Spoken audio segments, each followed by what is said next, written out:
Yeah, and I also feel that things that I repetitively think about or say, I'm able to manifest.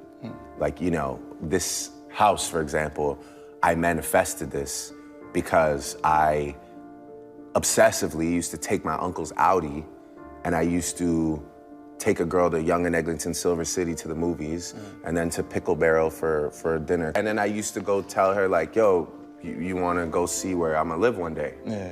Because this is where I'm gonna live one day. And my uncle had the Audi, and I used to drive these same 3 streets right here. That used to be my route right there. I used to come down Park Lane where we're at, then back to Post Road, and then back Bridle Path. And and Prince used to live around here. Oh, wow. So I used to pretend like I knew which one Prince's house was. Every night I'd pick a different house.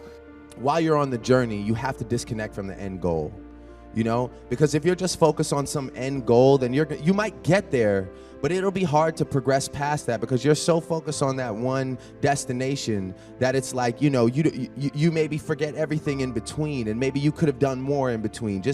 He always told me, like, just be here right now, live right now, and do the best you can right now. Don't worry about what that end goal is. It's great to have goals, it's great to have dreams, but it's just like you get too attached to it, and sometimes it could be a self-destructive thing. So, I mean, I just kind of try and progress as much as I can. Why do you care so much about success? Have you figured that out? I'm just addicted to it. Why? I think that I've sacrificed so much for it already and dedicated so much of my time that I have to push it as far as I possibly can, because I've given up a lot of years as far as maybe like nurturing like personal relationships go, and you know, trying to build things like a family or a relationship, or I don't do any of that. I just kind of work. At this point in my life, I'm okay with that. You know, as you receive things in life, money, blessings, whatever, your appetite begins to grow, right? So it's like if I give you $1 million tomorrow, you're gonna learn what it's like to have $1 million, and then you're gonna start being around people that have $10 million or $100 million. You're gonna learn that there's other things that you can't get with $1 million. Right. So your appetite grows, and I think the initial visions that I had for myself just kind of manifest. The feeling I get when I'm out in the world is one of respect. I think that my career has a lot of integrity, and I think I'm very excited about that, because I think I could have let that drop a bunch of times. And I also think one of my biggest accomplishments is the fact that I didn't let this massive change in my life destroy me, you know? I still don't do drugs, you know, I drink, but even if I drink every day, I don't drink to black out, I don't drink to escape my sadness, I don't drink to the point that it affects my family or my career. I think I'm just happy that I'm still intact. You know, that's my biggest accomplishment. I made a lot of money. You know, did a lot of things, been a lot of places, had a lot of opportunities to f this up, and didn't. And, you know, I could be at dinner with my mom and still hear her say, like, you know, I'm proud, you're still you, you're in there, you know? I'm looking at you, you're there, it's you. It's not like a shell of who you used to be or something like that, you know? I love my space, I love my work, and I love my routine.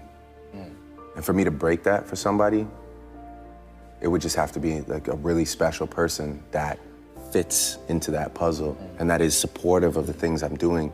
It have to be somebody that has taste in music. It'd have to be somebody that I get along with so much to the point that when we're separate, I'm feeling like I can't function properly without their presence. I'm really self-conscious about my music, and even if I do a good job, I always wonder, you know, how I could have done it better. I rarely celebrate anything, and just for anyone watching this that's wondering how this happened, you know, that's really the answer. It's being so unsure how you're getting it done that you just kind of keep going in the hopes of figuring out the formula. Just feeling so lucky and blessed that the fear of losing it keeps you up at night. I didn't really write a grandiose speech about how to make it work or what it took, because, you know, to be really honest with you, I don't quite understand it myself. I know that I've spent an incalculable amount of hours trying to analyze all the things I did wrong. You know, when I made a choice to start singing, it was because of something that my father had told me, which was, you know, there's no rapper out there that sings and raps and does it well, does both things well. And he's like, in order to be successful, you're gonna need something other than just what everyone else is doing. Twitter isn't real, by the way. It's not like any, like, there's no gauge on like real life on Twitter. That's a terrible medium to like exist in. And you can enjoy it, you can even indulge in it, but like, just don't live your life by that weird code on that internet program. So if there's something for you to express, it has to be your own thing. Like, I don't know what you like to do. Maybe you like to like do yo-yos, and yo-yo is your self-expression. Weird example. Yo-yo game. But hey, maybe it's like painting. Maybe it's making clothing. Like, I'm not sure what it is.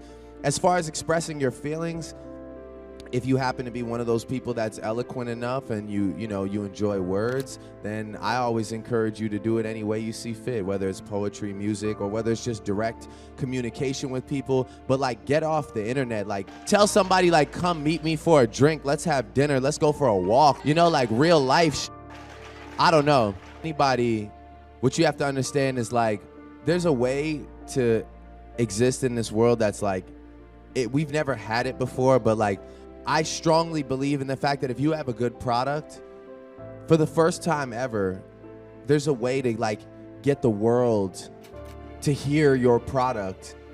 And if it's good, you will see the results from it. You understand what I'm saying? Like, artists will drop a mixtape, and if that mixtape picks up, you know, whether it's like House of Balloons or Party Next Door, like, I remember seeing when House of Balloons dropped, I remember people being like, yo, I'm in the Netherlands right now listening to House of Balloons. It's like, you know, we have such a platform to access the entire world. And my biggest thing to you, your question was, how do you, like, I guess, catch the attention? It's just about finding your own moment, you know, and having the music be great, as cliche as that sounds. But it's just like, man, you know, there's not a lot of great music to choose from. So when somebody is great, the world will let you know. Trust me. It doesn't take me. It doesn't take this guy. The world will let you know. All you have to do is put it out there. And there are people who scour the internet every day looking for the next big thing. And I promise you, if that product that you have is potent enough, you will be the next big thing. And I feel like that's it, you know? What does money mean to you? Well, I think less than the dollar value, it's just more about the idea of growth and business mindset too. You know, 25 million at the time seemed crazy to me, but when you start becoming a headlining touring act and, you know, brands want to get involved with you and you can go do private events and whatnot, it's, you know, you're capable of making it. And now I want to, you know, for sure, obviously keep touring, keep making music, but now I see that there's other ways, as far as like, you know, this global ambassador thing, as far as maybe starting, I want to invent something. I want to start a company. I want to do something that has maybe nothing to do with music. Well, why do you care so much about success? Have you figured that out? Well, I don't want to be number two. I think that would be a weird thing to sit here and say, or I don't care, you know, I want to make this city proud, you know, that's a main reason for me. And number one, it takes a while to even become that. I don't even know what number, it's like number, I hate numbers, by the way, you know. I like to say I just want to win, you know.